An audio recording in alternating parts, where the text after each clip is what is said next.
Olá, gente! Mais um episódio Lumen, trazendo luz a um bom papo, através de um bom papo. Hoje eu estou com um convidado aqui que vocês vão gostar de saber quem é. Aliás, a gente já fez até a propaganda dele nas redes sociais, você já sabe quem é e já está com expectativa de como é que vai ser esse bate-papo. Eu tenho certeza que vai ser fantástico. Minhas expectativas estão lá em cima. Eu estou aqui com um amigo recente, mas eu creio que para longas jornadas, Everton Fernandes, produtor de eventos. Cara, muito bem-vindo aqui no Lumen, cara. Bom, Ricardo, quero agradecer aí pelo convite, por estar aqui com vocês no Lumen Podcast. É uma honra para mim estar aqui nesse bate-papo, né? E, como você disse, é uma amizade recente, mas que a gente ainda tem muita coisa para desenvolver aí, para trabalhar nos próximos anos. Muito chão para trilhar aí. É verdade. Agora é uma estrada onde a gente vai estar se vendo. Às vezes a gente corre no mesmo caminho e a gente não se vê, né? Mas agora eu creio que... junto. São conexões divinas. Eu gosto de falar que são conexões divinas, porque, afinal de contas, estamos em prol de um reino, né? Cremos no mesmo Deus, seguimos o mesmo Deus. Mas eu queria saber a sua história. Eu conheço uma frase que fala assim, me conte a sua história, porque a minha eu já sei. Everton, você é um produtor de eventos. Como é que você se descobriu como um produtor? Bom, Ricardo, eu cheguei aqui em Brasília em 2000, no ano 2000, aí, eu sou do interior de São Paulo, uma cidade chamada Valinhos, né, fica bem próximo ali à capital. Legal. E vim para Brasília na época com os meus pais, né, a gente veio morar aqui. E aí aqui eu comecei ali a desenvolver a minha final da juventude ali, para a fase adulta, né, e fui me desenvolvendo aqui em Brasília, e hoje é uma cidade que eu vivo há 24 anos, né? E estou bem acomodado aqui, toda a minha carreira, minha profissão foi tudo, minha família, tudo desenvolvido aqui em Brasília.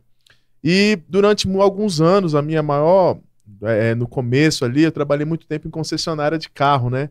Até por uma questão do meu pai sempre foi gerente de concessionária e tal, sempre cresci nesse meio dos carros, e era uma área que eu gostava muito e tudo, área comercial.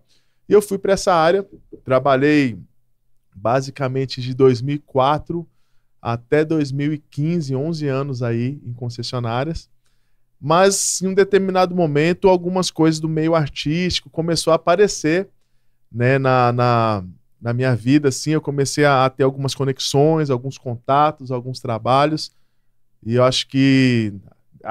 creio que Deus foi preparando ali esse terreno, né, para que hoje a gente estivesse aqui. Legal. Então, eu sempre fui cristão, nasci num lar evangélico. E aqui em Brasília, por questões naturais, eu digo assim, eu fui começando a conhecer alguns pastores, ter algumas conexões, algumas lideranças de Brasília lá atrás. E aí teve alguns marcos, né, que aconteceram que fizeram chegar até aqui. O primeiro marco foi em 2005. A gente, na época, o Toque no Altar, né? Tava no auge ali, o grupo Toque no Altar. E a gente ouvia muito, né? Todas as igrejas tocavam muito. Foi uma febre nas igrejas. Né? Exatamente. E aí eu queria muito conhecê-los e levá-los lá na minha igreja. Na minha igreja especial, até hoje, né? Toca muita música deles e tudo. Eu falei, eu queria que eles viessem aqui. Mas eu não sabia nem por onde começar. Aí procurando contato e tudo. E aí um dia, tava só o Davi e o Luiz numa igreja aqui em Brasília. Arcanjo, né? Luiz Arcanjo. Davi Sácer e o Luiz Arcanjo. Numa igreja aqui, eu fui lá, falei, vou lá e vou tentar falar com eles para eles irem na minha igreja, tentar levá-los na minha igreja. E aí eu sou da Igreja de Deus na Asa Sul, ali na 409 Sul. E aí eu fui, me encontrei, no final do culto consegui falar com eles, falaram, fala com a Dani, acho que era a Dani na época, e que ela vai passar o contato e tudo, vai alinhar com você. E foi justamente no período que estava tendo a transição, que eles estavam saindo do Toque no Altar, da Igreja Apacentar, e formaram trazendo a arca. Sim. E aí, tinha um período mais à frente, que eles iam estar por aqui, eu consegui uma brecha, uma data e tal, e conseguimos que eles fossem lá na igreja. E aí, eu me lembro, era um sábado, e aí, quando a gente chegou, de manhã, quando eles estavam embarcando, a Dani, que era a produtora, falou assim, Everton, só tem um probleminha, o Davi não pôde ir, ele ficou aqui com a Verônica, porque eles estavam finalizando o CD Marca da Promessa, que foi o primeiro CD que eles lançaram, como trazendo a arca, né? Deu um problema no CD, o Davi teve que ficar para finalizar as vozes dele, porque segunda-feira a gente tem que mandar o CD para a fábrica, para poder rodar lá na fábrica o CD. Eu falei, ah, não, tudo bem. Aí eles foram. Aí ela falou assim, não, mas amanhã, domingo, tem uma brecha na agenda, o Davi vai passar na agenda de vocês. Então eles fizeram, o Luiz com o trazendo a Isaac, o Deco, André Matos, fizeram no sábado. E no domingo o Davi foi lá de novo na igreja. Teve uma brecha lá, ele ainda ministrou sozinho o Davi lá com a gente lá no domingo também. E aí, na segunda-feira, eles iam tocar numa igreja, a gente começou a conversar, na época a gente trocou o contato, que na época a gente usava o Nextel, o rádio Nextel, e eles tinham o Nextel, eu tinha também, porque na concessionária a gente usava muito. E aí na segunda eles iam estar numa igreja, e eu fui lá nessa igreja que eles estariam, fui lá com a minha esposa, e aí lá no final eles falaram, a gente vai jantar e tal, vamos jantar com a gente. Aí a gente foi jantar. Nesse jantar, com o pessoal da igreja, vai estar lá no Ministério Rio de Vida, do pastor Wagner. Pastor Wagner. Falei com ele até sexta-feira, eu falei com o pastor Wagner, ele vai estar até com a gente lá também no dia do evangélico, que a gente vai falar depois. E aí a gente foi jantar, e aí eles falaram assim, ó, a igreja do pastor Wagner, inclusive, acho que tinha 1 ano, tinha sido recém-inaugurada. E aí eles falaram, ó, o Ronald, que é o produtor, o tecladista e produtor do Trazendo a Arca, chegou aí agora à noite e ele tá com a master do CD. Nem eles tinham ouvido ainda. Eles falaram, a gente vai encontrar com ele lá no hotel. A gente tava na Ceilândia, né? Acho que é a igreja do pastor Wagner. Era na Ceilândia. A gente vai lá pra Asa Sul, ele tá lá no hotel, a gente vai pegar a master do CD e a gente vai sair pra orar, pra consagrar esse CD aqui em Brasília. E aí eles tinham combinado, falaram com o bispo JB na época. E aí a gente foi. Aí eles foram até o Isaac, o Deck foi no meu carro, o restante do pessoal foi na van. E aí a gente chegou, quando a gente chegou, o Ronald estava no hall do hotel, ele chegou e colocou o CD no nosso carro. A primeira vez que eles ouviram o CD foi no nosso carro, Marca da Promessa, Sobre as Águas, canções aí que marcaram, né? A gente ouviu ali em primeira mão junto com eles. Foi muito legal. E aí foi um marco, porque a gente foi em alguns pontos de Brasília para orar, abençoando o CD, consagrando tudo. Então a gente foi, eu me lembro que a gente foi... Em primeiro lugar, fui onde Brasília começou a ser construída, ali no Marco Zero, aquela pracinha que tem atrás do Memorial JK. É uma pracinha ali é o Marco Zero. A gente foi lá. Depois a gente foi para a Torre de TV, né? Para que a música chegasse nas rádios, na TV, chegasse a todo mundo. Um ato profético mesmo, né? Depois fomos na Praça dos Três Poderes também. E finalizamos no Banco Central. E isso tudo acabou que a gente chegou em casa, era 7 horas da manhã. Caramba. Foi a noite toda. E aí acabou que foi algo, poxa, marcante pra gente, né? Eu já os admirava, as músicas, as canções, ter esse momento ali com eles. E pra eles também marcou, porque era um CD novo deles, era um trabalho novo, uma mudança, e a gente estava junto ali. E aí, esse foi um marco, que a partir dali... Muita gente queria levar eles nas igrejas aqui, então os pastores que a gente conhecia, Everton, você é amigo deles, chama eles para vir aqui na minha igreja. E eles sempre foram muito, muito tranquilos com isso, então eu comecei a fazer umas pontes. Tal igreja, comecei a levar eles a algumas igrejas. Então foi o primeiro passo aí que eu digo. Pegando gosto pelo negócio. Hoje a gente pode dizer que a gente é amigo até hoje, falo com todos eles. Legal. Às vezes eles já vieram aqui em Brasília, ficaram lá em casa, já fui ao Rio, já fiquei na casa deles, a gente tem essa parceria, essa amizade depois que dura até hoje. São pessoas que a gente ama e admira muito, são muito, muito queridas. E aí começou dessa forma. Eu trabalhava em concessionária, de vez em quando fazia essa agenda aí com eles. Foi passando o tempo, eles começaram até a me indicar também, outros cantores na época. Poxa, eu vejo que vocês estão lá em Brasília direto, pô, como é que é? Aí o pessoal falava, fala com o Everton. E aí comecei a movimentar isso. E aí passou o tempo, um outro marco que aconteceu, já foi numa nova fase, que foi quando teve a gravação do DVD Palavra, Som e Poder, da Disco Praise, aqui em Brasília, na Sara Nossa Terra da Ceilândia. E aí, eu já conhecia também o Cleiton, né? Já tinha um contato com ele. Inclusive já teve aqui também. E o Disco Praise também já teve. Que legal. Não, eles são sensacionais também. Demais, pessoas de primeira qualidade. E aí, eles me convidaram pra ir na gravação, eu fui.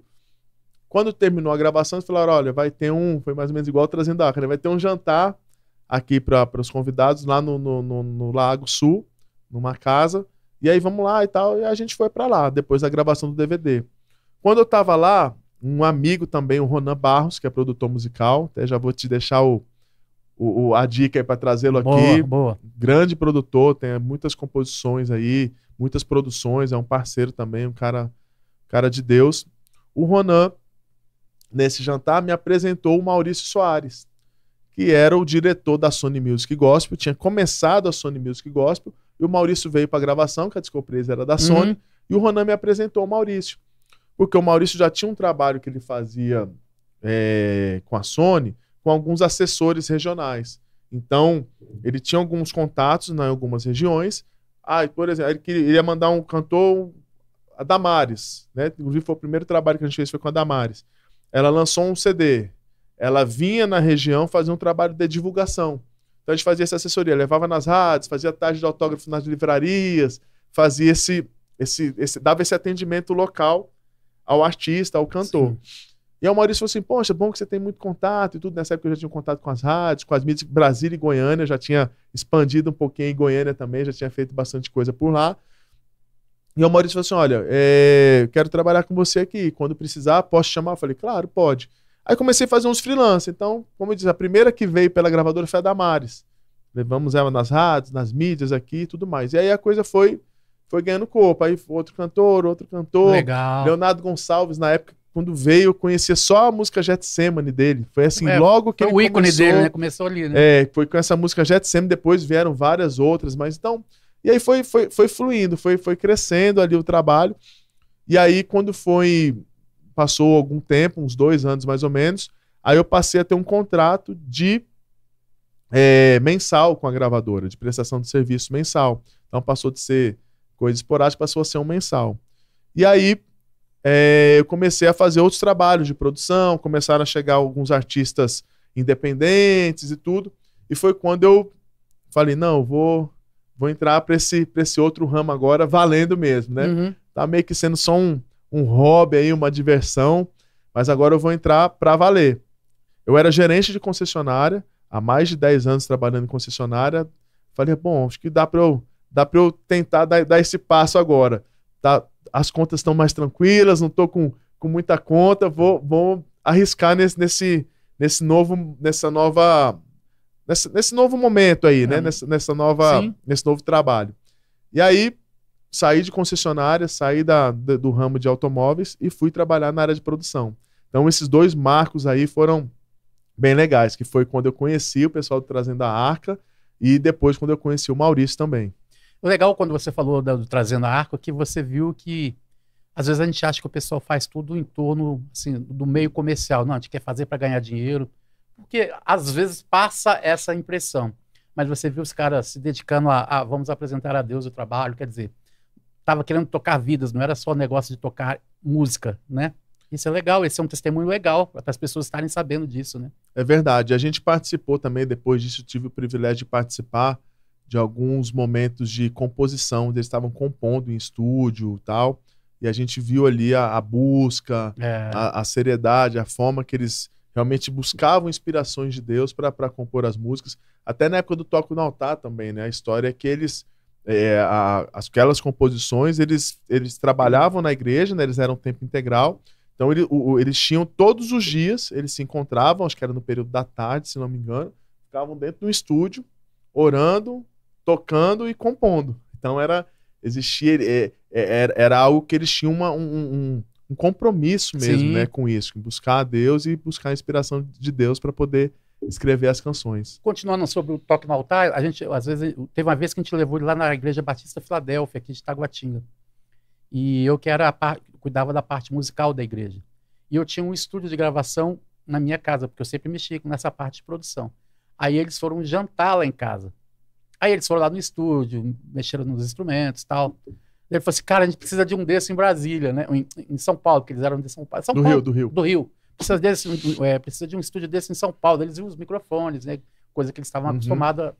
E eu achei legal deles terem em casa, assim, porque é um privilégio a gente ter contato. Foi o que você sentiu na primeira mão, contato com os caras e ver que os caras são pessoas de Deus, Sim, né? Verdade. Então você ter essa relação e saber, eu falo assim, ó, eu convivi e pude testificar de que ali é um bom testemunho. Verdade. Né? Verdade. Isso é bem legal também. O pessoal do Disco Praise também, eu gosto muito deles, são muito de Deus também, os meninos. Um abraço para vocês, um cheiro. Temos que marcar o 2º podcast aqui, já marcamos um. E a vida é essa, né? Assim, é bom você ter essas proximidades, de você ver que não é o que a gente escuta falar assim, não, os caras estão ali só pelo dinheiro. Tem muita gente, e a gente não sabe, eu prefiro nem saber quem são, que estão só pelo dinheiro, mas é bom saber que tem pessoas sérias querendo fazer com que o reino se expanda, né? Através da vida deles, né? É verdade. Onde tem ser humano, vai ter problema. Exatamente, não tem jeito, né? Como você falou, em toda a área, infelizmente, em alguns meios, talvez, né, na igreja, não deveria, mas tem. São seres humanos, são pessoas, mas é muito bom e é bom a gente falar também quando a gente conhece ali as pessoas nos bastidores. Sim. E ver que realmente aquilo que eles estão cantando e pregando, eles procuram viver, né? Tem essa questão aí que é importante. Eu digo o seguinte, é muito fácil, né, entre aspas, não que seja fácil, mas é muito fácil, você vai entender agora, você subir, cantar, impressionar as pessoas, ou fazer uma pregação, fazer as pessoas chorarem, aquela coisa toda. Mas quando você sai, eu dou muito valor a isso. Eu conheci aí talvez quase todos os cantores, vários pregadores, vários pastores, vários líderes, de a gente estar aqui na mesa depois, brincando, rindo e tal. E é nesse momento onde que eu falo, pô, esse cara é gente boa, esse cara é crente, esse cara é sério com as coisas, né?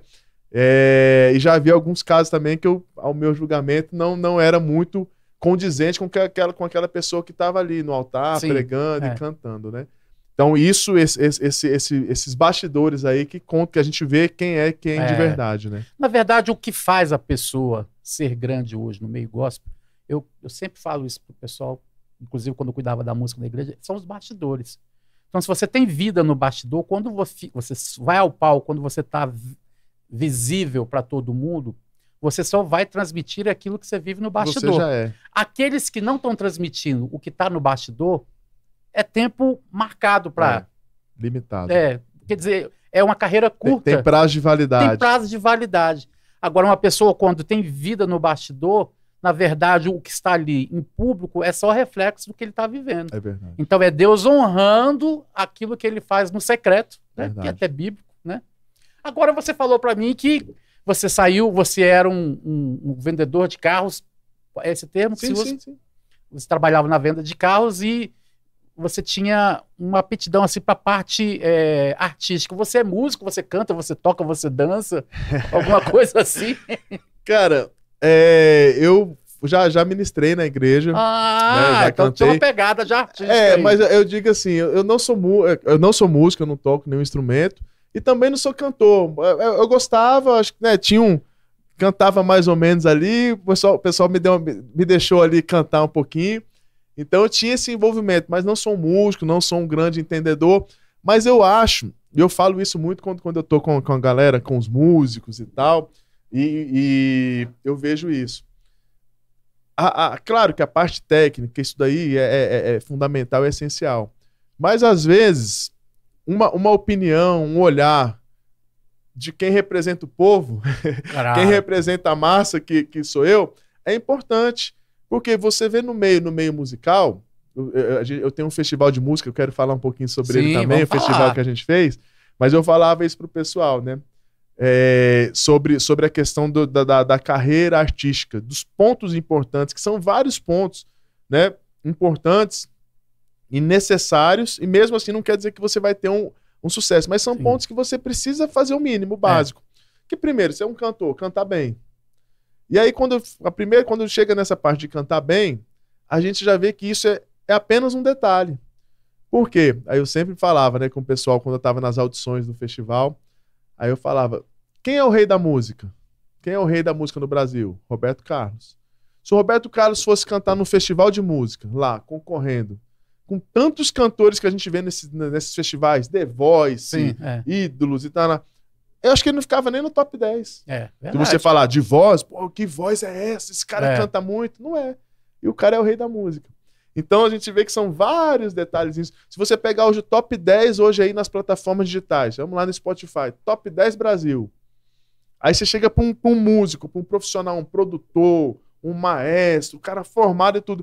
Fala assim, desse top 10 aqui, você colocaria esses caras no seu top 10 de melhores cantores? Ele vai falar não, tenho certeza. Verdade. Então, cantar bem é mais um detalhe. Sim. Então, são várias coisinhas que vai fazer a pessoa assim. Então, essa visão Por exemplo, eu aqui, eu, povão, tô assistindo um show. Eu não consigo perceber se o baterista tá um pouquinho acelerado, o outro tá um pouquinho atrasado, se semitonou, se o... O conjunto da obra. Vê o conjunto da obra e, pô, tá legal esse som, tô gostando. É, verdade. Agora o músico não. O músico, cara, o cara errou aqui, o cara você pega detalhes que um grupo pequeno vê. A massa, o povão, ele ouve o geral. Pô, música boa, gostei, a letra falou comigo, essa melodia de alguma forma... Muito bom. Né? Então, aí eu digo que a minha parte entrava sempre essa. Eu era a opinião do povo. E às vezes o músico se cobra muito também, né? E por se cobrar muito e achar que não está no nível que acha que ele deveria estar, até desiste da carreira.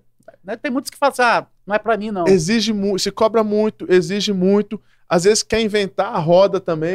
Não, que isso aqui eu tenho que fazer e tá todo mundo fazendo ali. Claro, não é Ctrl-C, Ctrl-V. Mas às vezes aquele o básico que funciona, né? Uhum. Por exemplo, tem alguns grupos mesmo de vocais que são, se você ouve assim a música, fala, cara, os caras cantam demais, aquela divisão, aquela coisa e tal. Só que, dá um exemplo aqui do nosso meio, né? Take Six. Take Six. Pô, aqueles caras, todo mundo que olhar ali fala assim, esses caras cantam demais. Cantam demais. Mas, falando de massa, de povão, você ouve a música deles, pensa um show, 1, 2, na quarta música, é tão elaborado que parece que começa meio que enjoar. Fica pesado, exatamente. Então, assim, aquela história do básico que às vezes funciona, né? E vai muito bem. Então, eu sempre brincava isso, né? Que eu era o ouvido popular. Isso aqui a galera vai gostar. Isso aqui eu acho que tá muito... Cara, tá muito técnico. Tá muito... Isso aqui pra galera faz confundir. O povo... É a mesma coisa de você conversar, você trazer aqui no podcast, sei lá, um cara especialista...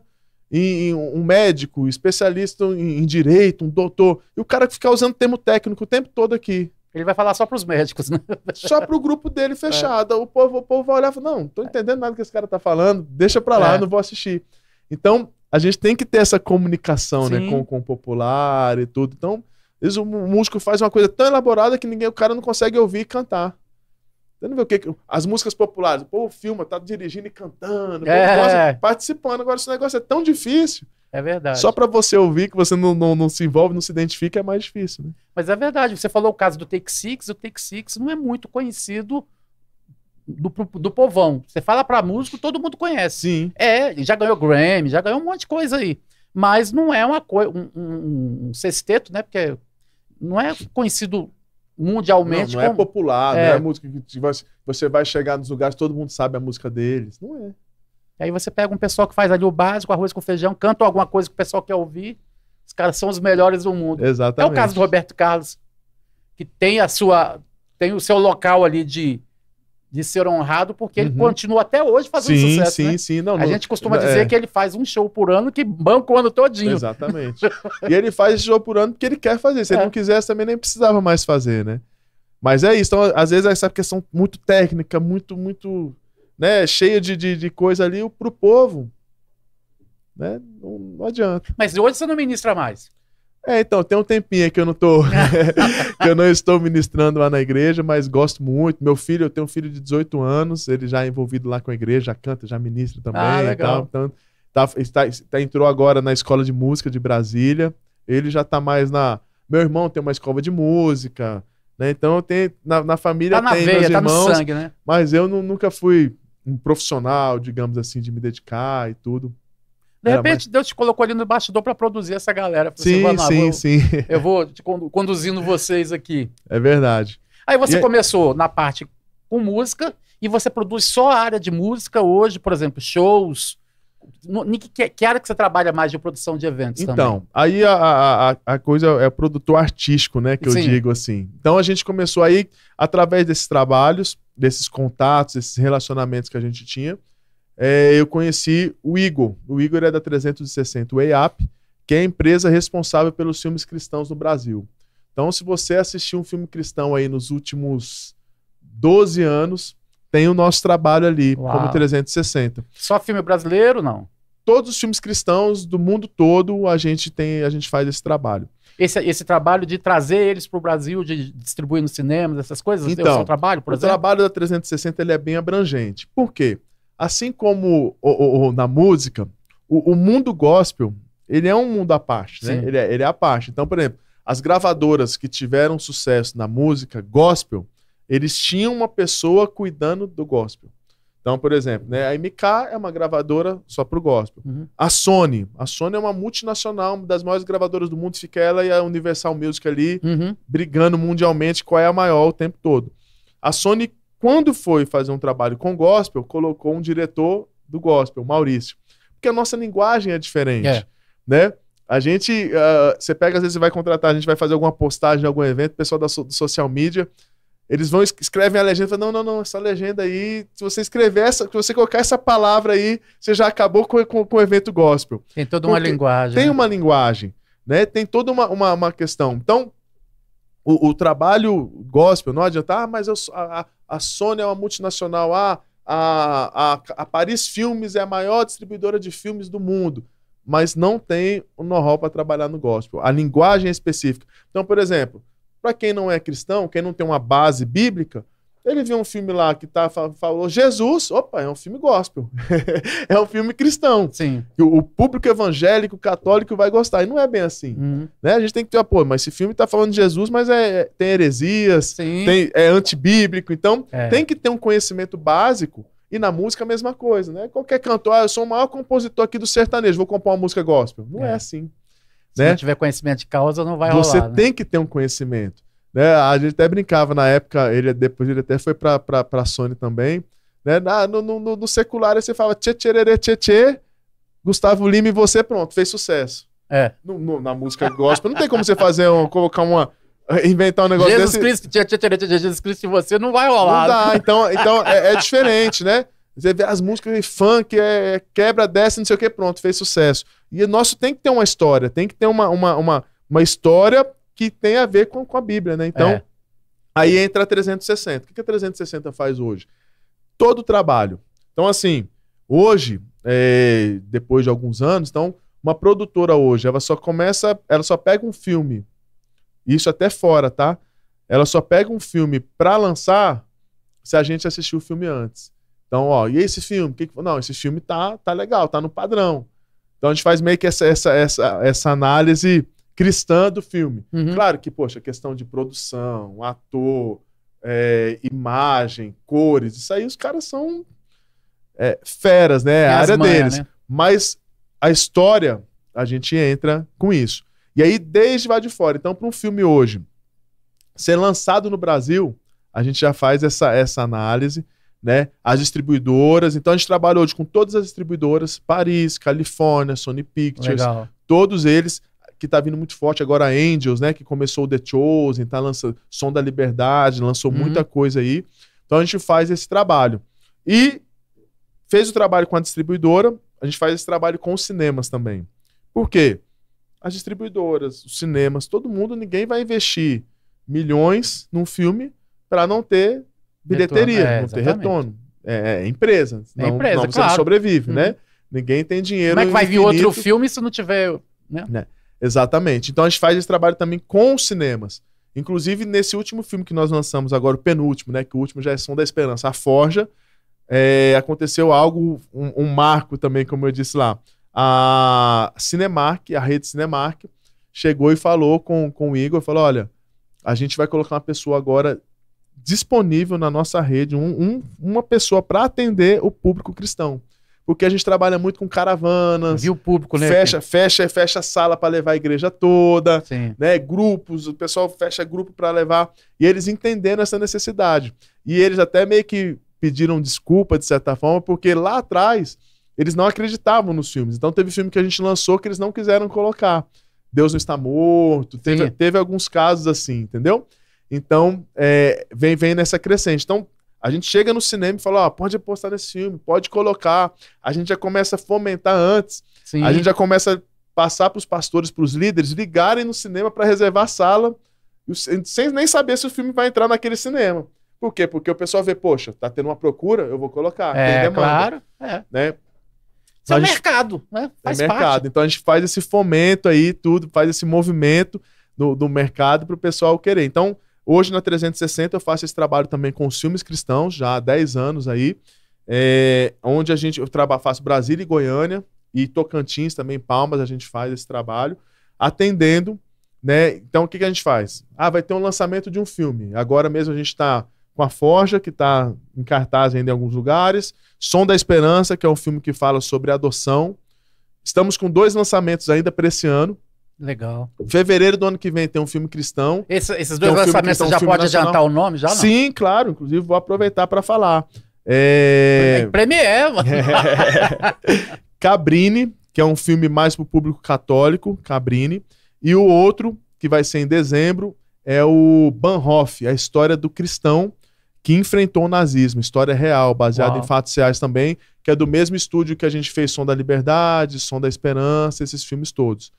Então, e agora tá entrando nessa demanda aí, a gente acredita que a cada 1 mês e meio, 2 meses no máximo, a gente consiga lançar um filme cristão daqui pra frente. Legal. Que é uma novidade também, uma virada de chave aí, né? Então, o que a gente faz? A gente faz esse trabalho. Então, a gente faz o contato com os pastores, leva o filme nas igrejas, entrega material de divulgação, fazemos uma pré-estreia, a gente fecha salas de cinemas no Brasil, convida a mídia, convida líderes, pastores, líderes religiosos, do modo geral, que nossos filmes são cristãos, né, que sua maioria. Então, convida esses líderes para assistirem o filme antes, e aí depois já começam a falar, a fechar a sala e tudo mais. Então, é um trabalho também muito legal aí que a gente faz com esses filmes cristãos, com a 360. O ano que vem vai ter um filme nacional, que é o Fé para Impossível, com atores globais aí, um filme de uma grande produção nacional. Creio que vai ser a primeira grande produção nacional cristã. Quem está produzindo, você sabe? A parte cinematográfica? O filme vai vir em fevereiro, eu não me lembro quem é. Vou ficar te devendo. Não, depois a gente coloca na descrição aí. Deixa eu te fazer uma pergunta do filme A Forja. Eu não sei eu não sei qual é o nome que se dá. O diretor, o que idealizou o filme, ele teve no Danilo Gentili, não foi? Foi vocês que fizeram esse meio campo para trazer para falar sobre A Forja? A Forja foi escrita pelos irmãos Kendrick, que fizeram Quarto de Guerra, Eram eles que Mais que lá. Vencedores, isso, são os 2 irmãos. Inclusive eles participam do filme também, tem alguns filmes como ator. Alguns filmes eles participam, e eles que começaram esse trabalho. Eles vieram para o Brasil, né, fazer esse lançamento da Forja, fizeram ficaram Rio e São Paulo, e em São Paulo eles foram no Danilo Gentili, então todo esse é o nosso trabalho aqui também. Então eles vieram, a gente recebe, junto com a Paris, que é a distribuidora, então a Paris tem um escritório local, né, e a gente faz todo esse trabalho também, de acompanhar, de levar assessoria de imprensa, a gente faz tudo, marca as mídias, marca as maratonas, né, de entrevista. Várias pelo Brasil eles fizeram via telefone, então eu ligava, né, porque esse cara aqui poucos dias, então foi aquela agenda de começando às 7 da manhã no café, terminando meia-noite. Imagino. Então teve dias que várias mídias que eles fizeram por telefone, fora do eixo ali Rio e São Paulo, né? Então é um trabalho aí que a gente faz com esses lançamentos de filmes cristãos também. Legal. Deixa eu te fazer mais uma pergunta a respeito da Forja. Eu percebo que tem, por exemplo, existe o lançamento, o pré-lançamento, como você está falando, e as estreias no cinema. Só que hoje em dia estão rodando esses filmes em streams aí, como colocar o nome assim, piratas.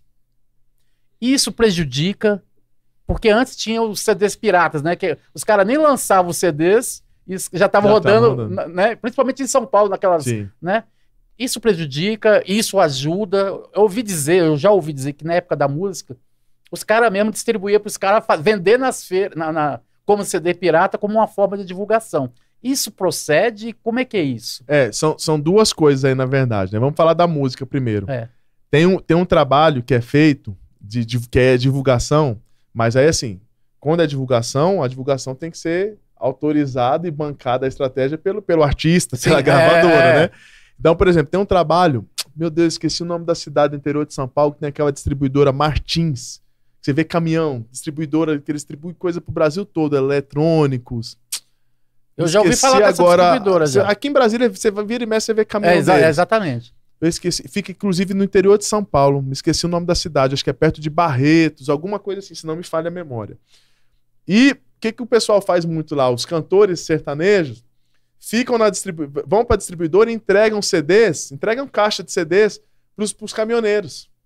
Daí o caminhoneiro vai viajar, primeiro tá ouvindo a música do cara, ele vai no lugar dar CD pros outros. Ele vai no restaurante, ele dá o CD, ele entrega. Então, é um trabalho de divulgação. Marketing, Eles faziam na época do CD, né? Hoje em dia já não tem mais isso.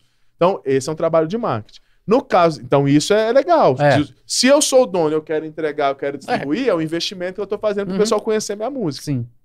No caso da pirataria, aí não. Aí prejudica, né? Porque aí... com a pirataria, só uma pessoa tá arrecadando, o criminoso que tá cometendo crime. A produtora não recebe, os atores não recebem, a produção, o cara que fica ali filmando, né, todo mundo que trabalha no filme não recebe por isso. Então, é algo que prejudica, e quando sai, às vezes até antes do cinema, né, ainda prejudica, ainda mais, que o pessoal assiste em casa e não vai pro cinema assistir. Então, prejudica. Mas, no nosso caso, a gente ainda tem uma vantagem que a gente trabalha com o público cristão, né? Então, se a pessoa parar e falar, subentende-se. Já ajuda. A grande maioria pensa nisso antes. Então, se você pensar, poxa, isso aqui é errado, é pirataria, é um crime, eu não posso fazer isso. Então, não vou assistir. Às vezes fica aquela tentação de, pô, tô em casa, né? Mas não faça isso porque é algo errado. Então, assiste no cinema ali, como todo mundo. E aí, falando de A Forja, um dado que a gente recebeu hoje, a gente estava esperando isso acontecer.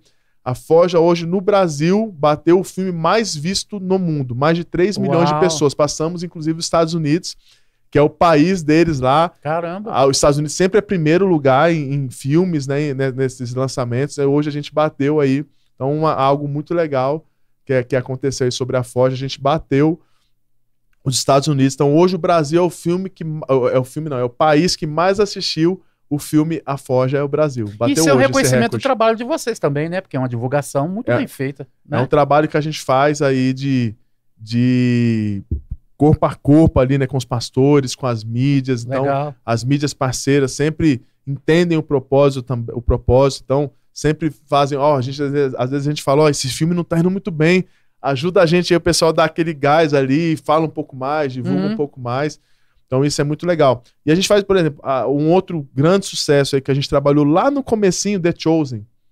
The Chosen hoje é uma série que muito furou saiu da bolha do gospel, né? Muito bem produzida. Você vê, toda hora você tá vendo na internet, você vê um ator, um jogador, todo mundo falando de The Chosen. Tem vários cortes também do filme. Muita coisa. Virou assim, The Chosen viralizou mesmo. E The Chosen, a gente fez o trabalho com The Chosen no Brasil lá atrás, quando não tinha na Netflix, não tinha na TV, não tinha em lugar nenhum. O The Chosen chegou no Brasil, para quem não sabe, o pessoal que acompanha a série desde lá de trás sabe, era um aplicativo próprio. Eles criaram, ninguém queria lançar o The Chosen. Então, a minha esposa tinha esse aplicativo. Então você baixava um aplicativo do The Chosen e aí você espelhava na sua televisão para você poder assistir. Então a gente fez esse trabalho no Brasil, divulgando. O primeiro trabalho que a gente fez com o The Chosen foi divulgando o aplicativo para as pessoas baixarem e assistirem. Eu me lembro assim que, sei lá, de todo mundo que eu falei, 2 ou 3 pessoas conheciam só o The Chosen, porque já tinham visto fora. Era gente que às vezes já tinha morado fora, tinha alguém que morava fora e falou, a pessoa assistiu. Mas foi um trabalho que a gente fez lá atrás também, bem de formiguinha mesmo ali. Hoje, TV aberta, Netflix, todos os lugares você consegue assistir. Né? Muito bom, muito bem produzido aquele trabalho lá. Muito fantástico. E a respeito do seu trabalho aqui, voltando um pouco agora para tu. A gente está falando assim, umas histórias legais pra caramba, e saber que tem gente de Brasília fazendo isso aqui. Brasília, fiquei muito feliz em saber que você faz parte desses projetos. Quando a gente vê filme brasileiro chegando, eu falo assim, opa, meu amigo tá nessa tá envolvido. Tá envolvido. Você vai assistir com a gente agora, as pré-estreias aí, vamos ter 2 pré-estreias, eu vou te convidar para você assistir. Opa, tô junto, tamo junto. Deixa eu te fazer uma pergunta. O que vem agora, o que está por vir das suas produções que você está fazendo? O que o povo de Brasília, o povo do Brasil pode esperar, assim, curto prazo? Tá, tem algo que eu quero fazer o quanto antes, retomar na verdade. Vou chegar onde você quer saber mesmo. Mas eu queria falar também de algo que eu quero retomar, que é o festival de música que a gente faz, um festival para revelar novos talentos. Legal. Que sem desmerecer nenhum outro, mas é o festival que mais já entregou resultado na história aí do Brasil todo. A gente tem um festival de música que eu já fiz 9 edições desse festival, que é o Eagle Music Festival, E dessas 9 edições, nós já tivemos mais de 18 cantores que foram contratados por alguma gravadora. Sony Music, Universal Music. Ali, após o festival, a gente já entregou material, essas pessoas foram contratadas e lançaram seus conteúdos aí por essas gravadoras. Então, é um trabalho muito sério que a gente faz. Eu vejo, às vezes, alguns outros festivais, o pessoal faz, aí você passa um mês, 2 meses, tá aí a pessoa que ganhou, o que aconteceu? A gente não vê, infelizmente, né, um resultado. Então, a gente conseguiu lançar. Temos cantores nossos que já estão em programas da Globo, participando. Legal. Nesse último que teve mesmo Estrelas da Casa, que foi um programa que a Globo fez, um reality ali de musical, tinha uma cantora gospel, que era a Leide Murilho, e a Leide foi revelada pelo nosso festival. A Leide, ela cantou no festival em Goiânia, que a gente fez, que foi a 2ª edição do festival, perdão, a 3ª edição do festival, em 2019. Ela nunca tinha lançado nada profissionalmente, ela já cantava na igreja, aquela história, depois questão familiar, filhos e tal, ela ficou até muito tempo sem cantar, e quando ela participou do festival, ela foi uma das vencedoras. A gente lançou o material dela na época pela Sony, ela teve um desenvolvimento aí muito legal, e hoje tá aí nas grandes mídias, legal. Né? E ela falou muito lá, inclusive, do festival, da oportunidade, então, e vários outros casos também de cantores que estão se destacando aí, que a gente passou ali pelo festival. Então eu quero, em breve, fazer aí a 10ª edição do festival. A gente tem 2 anos que a gente não faz, por alguns motivos, outros projetos que entraram, a gente teve que dar uma travada, mas eu quero voltar com esse festival aí. Então, você que é cantor aí, uma coisa legal, a última edição a gente fez em Brasília, né, novamente, vieram pessoas do Brasil todo. O festival, na final, são aproximadamente 60 pessoas. A gente tinha 5 de Brasília. O restante era tudo de fora. Ah, não é setorizado. É, por exemplo, festival de Brasília, não. Não, Brasil todo. Você faz em Brasília para o Brasil todo. A gente já fez em várias cidades. Já fez Brasília, 3 vezes em Brasília, BH, Goiânia, Rio de Janeiro, Vitória, Espírito Santo. Esqueci as outras agora, mas foram 9 edições aí. Goiânia, acho que foi 2 vezes que a gente fez. Goiânia foram 2 vezes. Então, a final, a gente faz seleções no Brasil todo e a final acontece em uma cidade. E aí todo mundo vem cantar nessa final. Então, é muito legal, quero retomar isso em breve, porque tem muita gente boa, muita gente talentosa no Brasil aí, que às vezes precisa só de ter um apoio, um direcionamento, né, para poder seguir aí na carreira. A respeito, porque você falou de uma parte que me interessa muito, porque eu sou músico, né? Essa parte do festival, por exemplo, você abre para cantores e banda são por classes, por exemplo, só estilos cantores, musicais, Não, a gente, o que a gente faz? O pessoal pergunta muito isso, até quando vai se inscrever, o pessoal às vezes vem com um estilo que não é tão popular, e a pessoa às vezes fica com medo de se inscrever, eu não vou ganhar porque não tem nada a ver. O festival é um festival de música.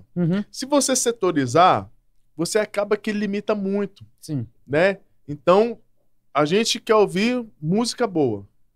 Então, que a gente goste, que agrade. Então, por exemplo, teve gente que ganhou um festival, teve uma menina que ganhou uma das edições, que ela, na época, ela participou da primeira edição, ela tinha 13 anos, participou da segunda, que foi em BH ela ganhou. Ela participou 2 edições seguidas, com 14 anos de idade, ou seja, uma menina que estava começando, nem na igreja dela ela ministrava ainda. Estava começando. Tem muito talento de igreja que tá... Sim. Teve gente que ganhou o festival, que já tinha CD gravado, já tinha cantado com não sei quem, feito backing vocal, já tinha lançado, já era conhecida, participou do festival e ganhou. Estilos. A gente teve gente, a Leide mesmo que eu falei, canta mais no estilo mais black. A Nívia, outros cantores, mais louvor e adoração. Tempero do Céu, canta, que é aqui de Brasília. Legal o nome, Tempero do Céu. Tempero do Céu, aqui de Brasília, tem que trazê-los aqui, inclusive. Cantam forró, tipo Shot Santo. Ela é irmã inclusive, ela é irmã do Wilker, inclusive, do Shot Santo. Então, você vê, estilos diferentes. Então, teve gente do pentecostal.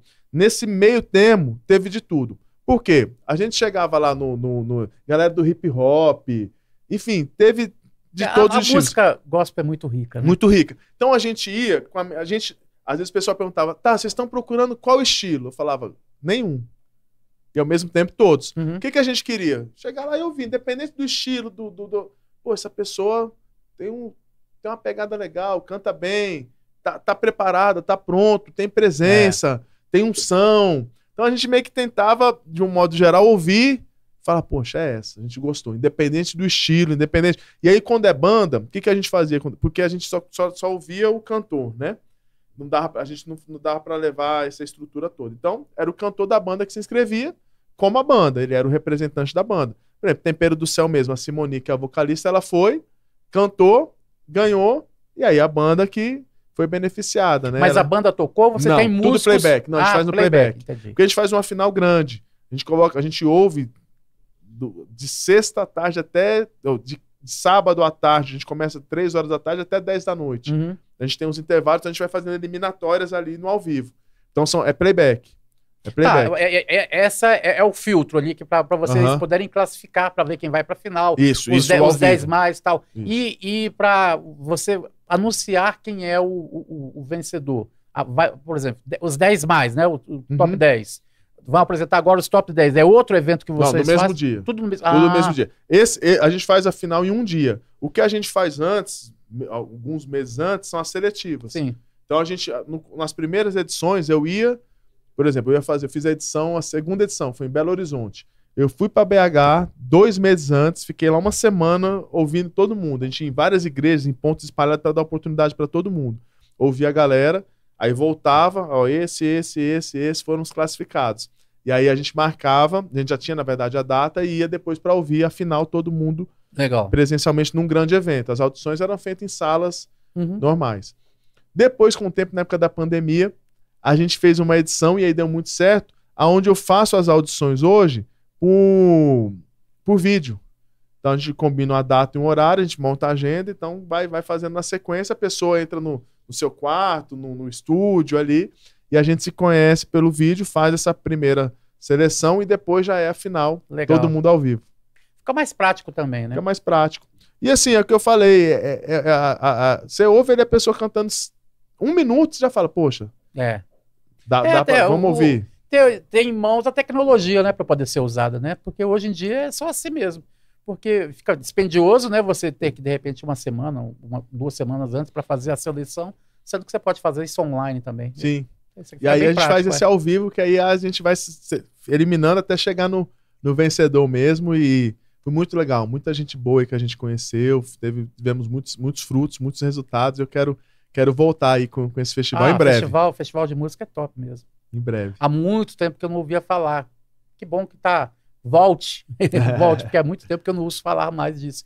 Na minha época que eu tocava, que eu estava mais assíduo tocando, tinha muito festival.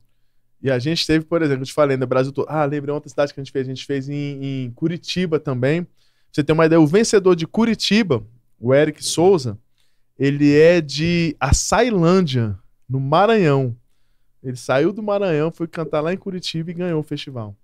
Você falou de Curitiba, uma vez a gente foi tocar em Curitiba, na banda que eu tocava, aí tinha uma banda, a gente foi tocar com a banda e tinha uma orquestra e tinha um cara do violão, um menino. A gente tocou, a orquestra tocou e a orquestra ia acompanhar o menino. Não sei se era presbiteriano ou era a primeira igreja batista de Curitiba. Isso aqui era uma igreja gigantesca. Você tá falando o menino, minha cabeça já tá aqui pensando quem era esse menino. Yamandu Costa. Era um menino. Sabe quem é Yamandu Costa? É um dos maiores violinistas do Brasil.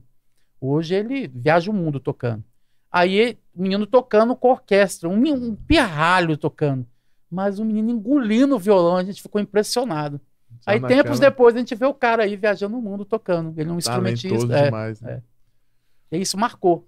Você vê como é que tem talentos que às vezes a gente nem faz ideia. Sim, é verdade. E aí é que você falou, às vezes não tem uma visibilidade, então isso entra. Mas é isso, é o festival. E aí tem outros projetos aí também, né? A gente tá com... Você entrou nesse assunto, acho que pra gente falar de um, a gente começou a falar de música aqui do festival. A gente vai embora, já rendeu o papo aqui também. Isso que é legal no podcast, cara, porque isso é um bate-papo, então assim, tem coisas interessantes que a gente vai pensando, fluindo, né? E coisas que pessoas querem saber. De repente a gente entra pra falar de uma coisa, sai A, B, C, D, é uma coisa mais rica, né? É verdade. O podcast eu acho legal por causa disso. Muito bom. E aí a gente tem alguns projetos aí também em andamento, né? Agora... No próximo dia 28, 29 e 30 de novembro, quinta, sexta e sábado, a gente vai ter um grande evento aqui em Brasília, que é em comemoração ao Dia do Evangélico. né? A gente vai montar uma estrutura ali na esplanada, na área externa do Museu Nacional. Aquele primeiro quadrante da rodoviária, né? Para você que não está se situar. Chegou na rodoviária, tem a Biblioteca Nacional e o Museu Nacional. Fica pertinho, o pessoal depois voltar para a rodoviária. Fica bem prático ali, dá para ir andando, né, da rodoviária, quem for de metrô, de ônibus. A gente vai montar uma estrutura ali na área externa, coberto, tá em época de chuva, o pessoal não precisa ficar com medo de tomar chuva, uma área coberta, com toda a estrutura para poder receber todo mundo lá. Então a gente vai estar fazendo esse evento de 3 dias lá, no Dia do Evangélico, né, em apoio com a Secretaria de Cultura. É feriado no dia? Um dos dias que é o Dia do Evangélico é feriado, né? O Dia do Evangélico, oficialmente, é dia 30 de novembro. Brasília é acho que tem mais uma cidade, Brasília e mais uma que é feriado, né? Então o DF aqui é feriado no Dia do Evangélico, esse ano vai ser no sábado. Então a gente vai fazer 3 dias aí. Então apoio da Secretaria de Cultura, né, que está apoiando esse projeto. É um evento realizado pela OSC, Amigos do Futuro, a instituição Amigos do Futuro, que é uma instituição que tem mais de 20 anos aqui em Brasília já fazendo eventos, tem uma experiência, uma expertise muito grande, né, nessa área. Então a gente vai tentar ali fazer o melhor possível ali de estrutura, né, de som, de iluminação, algo de primeira qualidade ali para receber o povo de Deus ali. Eu tenho dito que eu tenho falado com vários pastores, né? A gente está com o apoio dos pastores em massa aí de Brasília, graças a Deus. Mas tem que ter mesmo. Que a gente está ligando e está todo mundo participando. A gente está até já começando a postar nas redes sociais os pastores, dos líderes que estarão lá conosco, apoiando, levando suas igrejas, seu povo. E o que eu tenho batido muito com eles, eu tenho falado isso, quem dos pastores que nos assistir aí, que eu já falei, vai se lembrar disso. A gente vai fazer lá o dia do evangélico. Não é o dia da igreja A, B ou C, do líder A, B ou C, isso que é legal, do político bandeira, A, B ou C. Exatamente. Porque é o dia do evangélico. Então, se você é evangélico, você faz parte disso. A gente não pode segmentar. Então, é um dia de unidade, de união. A gente sabe que eu sou cristão desde quando eu nasci. E eu sei que existem várias diferenças, divisões de teologia, né, de tudo, mas a gente tem um ponto que é comum, né? Então, a gente vai se unir em prol daquilo que é comum. Aqueles princípios e valores que nós defendemos, que nós acreditamos, da nossa fé. Esses detalhes teológicos aí, nesse momento, a gente deixa de lado, né, e se une como um só povo, né, que é o povo de Deus. Afinal, aí. Lá no céu não vai ter bairros, né? Bairros batistas, bairros assembleianos. Exatamente. Né?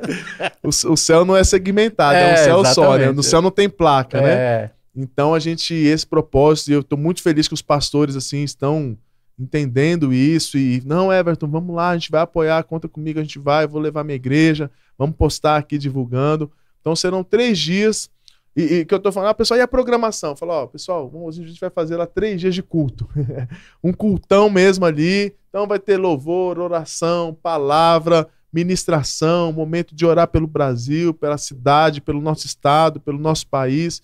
Então, é um momento de união do povo de Deus para adorar a Deus e mostrar também, né, que existe...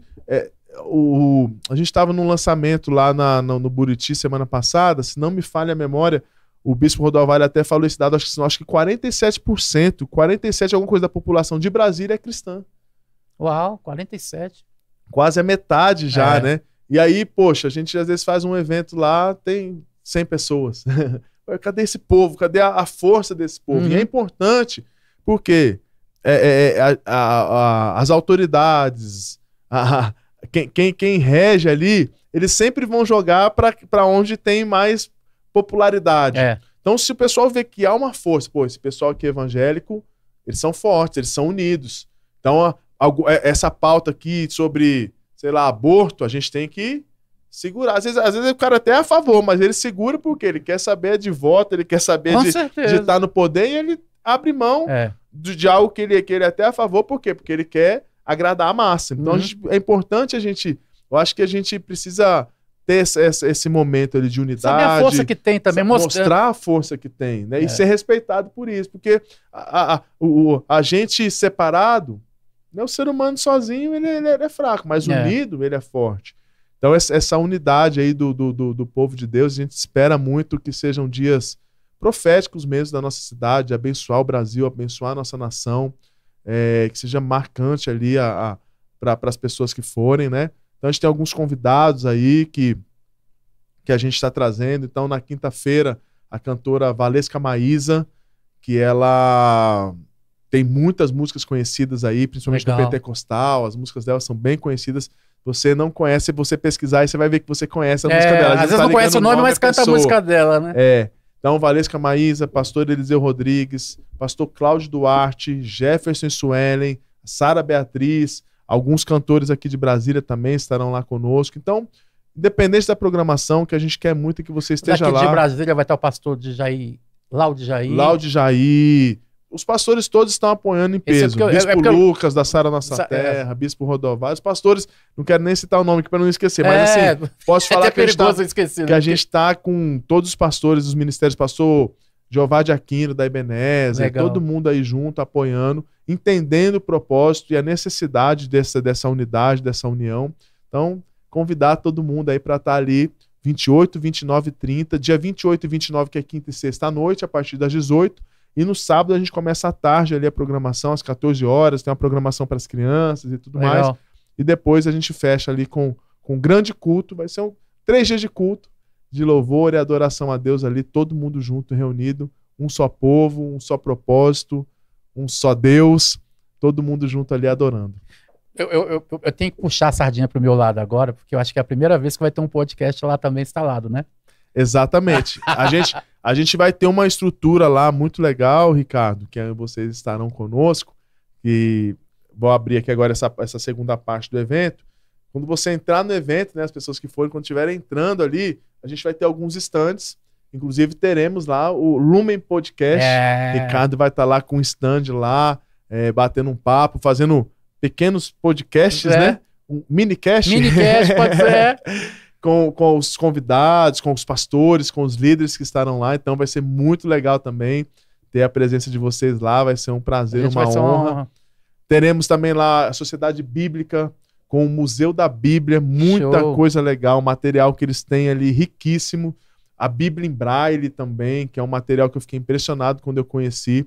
Eles têm toda a Bíblia em Braille. Muito legal. Né? Para as pessoas com deficiência visual. Então, teremos várias estruturas ali, vai ter praça de alimentação, com um pessoal bem legal de Brasília também, dog da igrejinha vai estar lá, então comida boa. Então você vai ter ali um momento de comunhão também ali nesse espaço, e depois entrando na parte da tenda ali onde vai ser a nossa igreja, né, digamos assim, você vai poder também cantar, adorar, ouvir uma palavra abençoada para sua vida. Então, esteja lá conosco. Cara, eu já estou com expectativas altíssimas no dia. Eu não sei se você sabe, mas quem trouxe essa lei para aprovada aqui para Brasília como o Dia do Evangelho foi o pastor Peniel Pacheco, quando foi deputado distrital. Conheço ele. Conhece, né? Sim. Ele foi deputado uma vez só, mas de repente foi para isso que ele foi chamado. Entendeu? É um homem de Deus. Eu acho que ele está pastoreando uma igreja lá no Valparaíso, se eu não me engano. Ele é da Assembleia de Deus. Sim, Assembleia de Deus. Um pregador de Prega muito bem, já pregou na minha igreja. Pregou no meu casamento, ele foi pastor do meu casamento. Legal. Então, assim, eu sempre tenho boas, excelentes memórias dele. Eu acho que isso aí foi o quê? Em 2001, 2002, 2003, por aí. Mas foi ele que conseguiu aprovar essa lei. Quando ele foi candidato, quando ele foi deputado distrital. A Câmara ainda era lá na final da Zanorte. Exatamente. Começou lá, né? Sim. Acho que ele deve ter sido o primeiro mandato dos deputados. Acho que ele foi... Quando abriu a Câmara Distrital, ele conseguiu entrar. E depois não quis tentar mais, enfim. Mas, de repente, veio só para colocar essa lei lá. Tá tudo certo. Cumpriu o chamado. E, gente, deixa eu dar um aviso para vocês aqui. A gente vai estar lá, como Lumen Podcast. Vocês, pastores, que querem ser ouvidos pelo Lumen também, deixa recadinho. Fala assim, queria ter um momento com vocês lá também no Lumen também. E a gente vai estar fazendo, se não der para fazer tudo lá, que eu espero que a fila seja gigantesca, a gente vai marcar para estar aqui também, ok? Cara, Everton... E mesmo até quem fizer lá, como vai ser um bate-papo mais rápido, né, que vai ter muita gente, fica já, né, acho que pode depois, faz essa introdução ali, deixa só a propaganda, né? Estamos jogando só a isca. E depois vem aqui e bate um papo maior, porque os nossos líderes aqui de Brasília têm histórias abençoadoras aí, que certamente as pessoas precisam ouvir, histórias de fé, de superação, que vai inspirar muita gente aí, os testemunhos. Tem muita gente abençoadíssima que precisa, que eu quero trazer aqui para sentar aqui, onde você está agora, para trazer vida para as pessoas, sabe? Que o nosso intuito hoje aqui é trazer luz. para as pessoas ouvirem um pedacinho, um corte no Instagram, para depois ir para o YouTube assistir completo e ter uma vida abençoada. Eu tenho certeza que é o evangelho levado de uma forma diferente. É como você está fazendo, você está produzindo os eventos, às vezes você vai levar quantas pessoas desigrejadas ali, que vão escutar uma palavra e vão voltar para a igreja. E pessoas que não são crentes, que vão estar ali e vão ser salvas. Então, esse é um trabalho que Deus coloca na vida da gente para alcançar pessoas. E você tem sido uma pessoa dessa. Tudo que a gente faz, né, quando a gente está falando de Deus e quando a gente leva, né, a palavra de Deus já em nós, através das nossas atitudes, das nossas ações, tudo é um trabalho evangelístico. Né? Então, através do cinema, por exemplo, quantas pessoas já se converteram através do cinema? Milhares de pessoas, a gente ouve testemunhos o tempo todo. Você pega lá o Dia do Evangelho, que a gente vai fazer um show lá na Esplanada, um evento, estrutura e tal. Só pessoas envolvidas trabalhando nesse evento são mais de 200. A grande maioria não é cristã. Então, às vezes, o cara tá lá no dia vai estar lá no dia do evangélico, lá ele é o carregador que estava carregando as caixas lá no final, ele vai estar lá ouvindo a palavra de Deus. Exatamente. As pessoas que estão lá trabalhando na estrutura, o cara do som não é evangélico, o cara que montou o LED, que montou a estrutura, e eles vão estar lá e vão ser... A palavra vai ser lançada no coração deles também. Então, a gente não consegue mensurar, né, até onde isso chega, até onde a palavra chega, fora o público que vai. Eu tô falando, se uma pessoa que está lá trabalhando, que seja lá, que montou a estrutura, estiver lá e ouvir a palavra e se converter, já valeu a pena. Everton, esse bate-papo aqui foi fantástico. Você vai ficar me devendo uma segunda vinda aqui para a gente estar falando do Festival de Músicas. Do Festival de Música, quando você for fazer. Seja em Brasília ou onde quer que seja, para a gente estar... Eu quero ser um porta-voz disso aí, porque música está no sangue. Mesmo se não fosse música, mas por se tratar de proclamar o reino, se depender de mim, tu tem um parceiro. Amém. Tem um parceiro, então. Então, fechou. E, gente, recapitulando. Dia 28, começa às 14 horas. Não, 28, às 18 horas. Às 18 horas. 28 começa às 18 horas. 29 às 18 horas. E dia 30 às 14 horas. Eu creio que vai ser tanta unção que tem horário para começar. Eu só não vou te garantir o término. Para acabar. Não é porque... Amém. Quando as coisas de Deus vão... Deixa a fluir. gente pode até marcar o horário de terminar, mas o Espírito que manda ali... Eu quero convidar você a incentivar pessoas a estar assistindo. Faça uma caravana, leva os adolescentes, os jovens, as senhoras, né, as felicidades, né? Cabe todo mundo lá, não cabe, Eve? Cabe todo mundo, tem espaço para todo mundo. É importante, pessoal, como é um local fechado, a gente precisa delimitar o espaço. Então, é totalmente gratuito, tá? Né? Obviamente, ninguém paga nada. Mas você precisa emitir seu ingresso pelo Simpla, porque a gente precisa ter um controle de quantidade de pessoas, né? A gente não pode extrapolar. Então, é gratuito, mas as vagas são limitadas. Então, no Simpla, se você colocar lá Dia do Evangélico Brasília, você já vai achar. Como é que ele acha? Como é que é? No Simpla, o aplicativo de emitir ingresso mesmo, de bilheteria, simpla.com.br. Você entra lá e aí você identifica lá o evento, o Dia do Evangélico, e emite o ingresso para você poder ir, tá bom? Ele recebe um código para apresentar lá no dia. O ingresso fica no seu aplicativo do Simpla, chega no seu e-mail, você vai ter lá para apresentar, para dar o seu check-in lá na sua entrada, que é um espaço limitado, né? A gente não tem espaço ilimitado, então... Por enquanto. Então é espaço limitado ali e a gente, então, precisa que você emita seu ingresso para a gente ter esse controle aí melhor e não ficar... não perdemos o controle. E tem muita coisa aí para o ano que vem, Ricardo. A gente está com um projeto aí, já vou soltar um pouquinho para o pessoal já ir orando, a gente fazer um evento no estádio de Brasília. Uau. A gente já tem até a data, já tem o projeto, estamos correndo aí para viabilizar isso, então tem alguns sonhos aí que a gente tem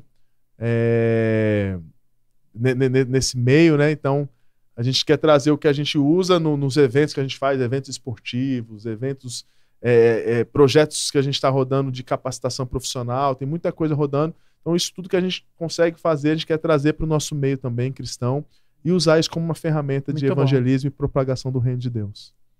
Gente, o bate-papo foi esse aí, ó, com o Everton, um produtor de eventos evangélico de Deus, trazendo coisas do nosso interesse. Dia do evangélico tá aí, você não pode ficar de fora. Everton, foi um prazer te receber aqui. Gostei do bate-papo. Tu é um cara desenrolado, tu é um cara bem espontâneo para falar, muito comunicativo. E eu tenho certeza que Deus, se você acha que chegou e está perto do que Deus tem para você, você só chegou, você está enxergando a ponta do iceberg. Deus tem coisas muito maiores, Amém. eventos muito maiores, sabe? Então, receba isso aí da parte de Deus mesmo, porque Deus nunca pensa pequeno. E Ele não mostra pra gente tudo, porque a gente vai ficar com medo. Sabe? Assim, não, isso aí não. Não é pra mim, não. Não é pra mim, não. Então, Ele vai dando doses homeopáticas para que você possa entender no final, quando você chegar lá, onde Deus quer, você olhar para trás, você só poderia ter sido Deus no negócio. Amém. Porque a gente somos limitados. Agora, com Deus, é outros 500. Amém. Então, muito bom ter você aqui. E suas considerações finais, por favor. Deixar um versículo bíblico aí para você que está nos assistindo, que é: entrega o teu caminho ao Senhor, confia nele e tudo mais ele fará. Uau. Terminou com chave de ouro. Amém. E nessas câmaras centrais aqui, Everton, a gente se despede. Gente, viva na prática da palavra. Leve convidados para estar lá no dia do Evangelho, que eu tenho certeza que você vai ser abençoado e pode ser um agente abençoador. Como? Levando pessoas para estarem lá ouvindo a palavra. Ok? Até a próxima. Que Deus abençoe vocês. Até mais. Deus abençoe.